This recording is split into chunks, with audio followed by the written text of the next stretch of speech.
Why does cognitive decline occur?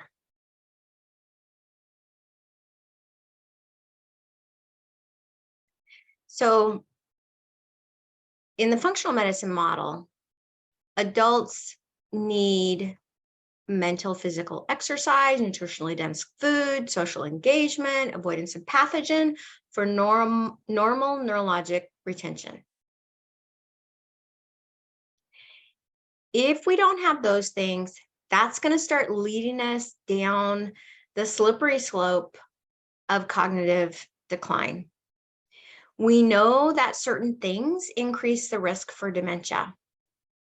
After a stroke, you have 2 times the risk of vascular dementia.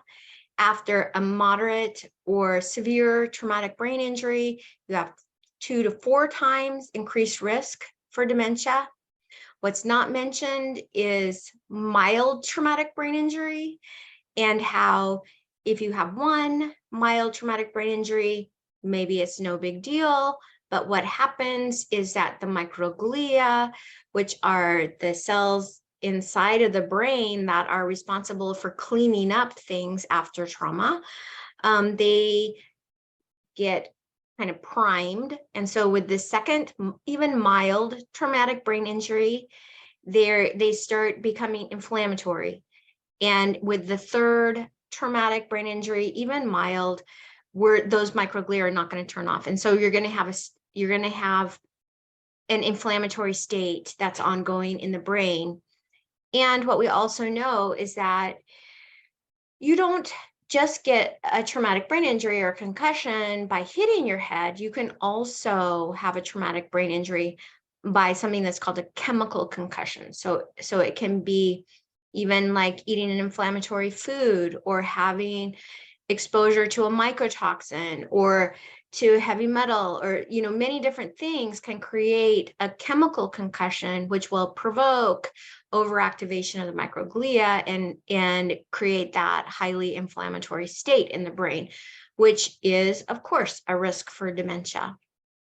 We know now that oral hygiene has huge implications for the brain. The heart has been known for a long time. Now we know the brain. Well, why? Anything that happens in the face, the mouth, the throat, the sinuses, the nose, all this stuff is directly connected to the brain. And so very easy for any kind of a pathogen, microorganism to get into the brain from there.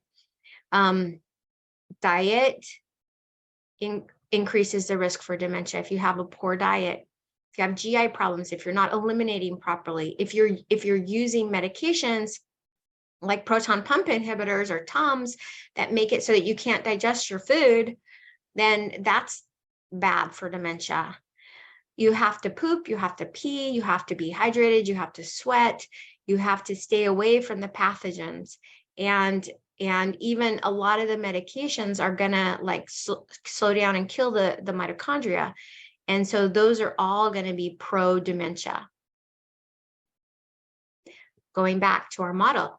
Our model is that there are 3 phenotypes for cognitive decline. Inflammatory, by and large, the most common. Atrophic, there's not enough nutrition hormones. Then the toxic. Those are what we're building on.